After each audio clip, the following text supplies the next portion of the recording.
finishing up chapter 7 with language policy and politics. This is where we examine the idea of English as the international language, which used to be French, the lingua franca, and now it's English that's developed. And this gives us a lot of work as English teachers around the world. We have ESL and EFL, which are basically the same thing, except for English as a second language we use to describe when we teach English to immigrants, basically, and international students here. But in other countries, when we teach English, it's a foreign language. So we teach English as a foreign language over there. But it's very similar, exactly what we're doing. Probably the biggest difference with EFL is that usually teachers are non-native English-speaking teachers, non-NES, as they're referred to. And around the world, most English teachers are from that country, and they often teach in their native language, talking more about English. And so sometimes they want more, foreign teachers to come in who are native speakers, and they feel that it's an advantage to have a teacher really from that language. And there probably are advantages for native speakers. The main advantage that a non-native speaker would have is, first of all, they know what it means to learn English as their foreign language. And also, of course, that they can translate things and kind of help with the specific difficulties with grammar or words or pronunciation, the specific problems that language has when they learn English. And so there are a couple possible advantages there, but of course, being a native speaker is a great advantage when you're teaching English.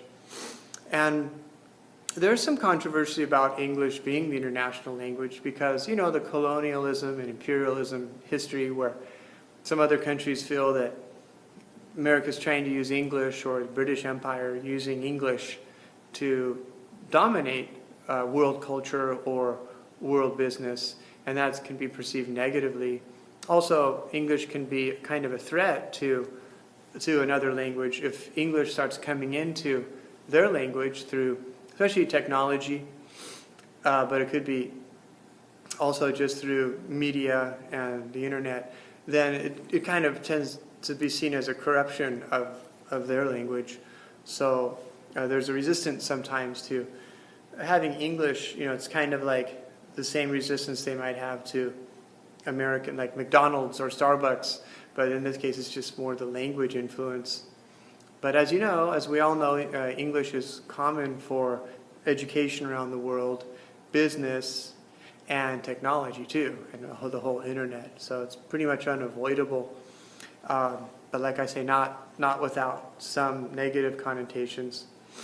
Also, in addition to the inner circle of English-speaking countries, like Australia and England, there's also the outer circle where you have interesting situations like India, which has English really as one of their first languages, and even the Philippines, Singapore, some African nations like Ghana, where English has become kind of like another first language. And then you have other countries like in Sweden or something, where English is introduced at such a young age that it's almost like in some countries everyone can speak English pretty well as a second language, so it creates another situation there.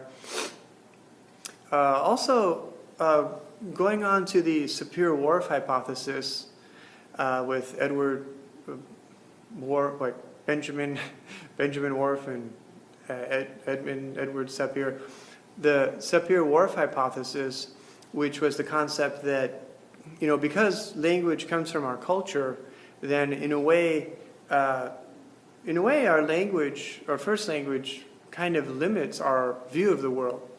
Our first language just sees the world from that one cultural perspective. Of course, we don't feel that because we feel that our first language is enough to express whatever we need to express, or whatever we would ever think, or whatever color we would see, or whatever taste, that we sense intuitively that our language has enough for us. But once we start learning other languages, we see that there are other ways to see the world, and other languages have words that we don't have for emotions or experiences. Of course, that's one thing that makes learning a foreign language interesting. And that is the connection between culture and language. One great application for us is that when we teach English, we teach, well, American culture if we're from America. And then I guess if you're from England or Australia, you'd want to teach the culture of your country so that when they come over there and people use the language, they know where the language comes from and the context of the language, which in this case would be the culture. So again, just finishing up the culture-language connection, we see, how really the language we speak shapes our ideas, and so we can have like a new perspective on seeing the world.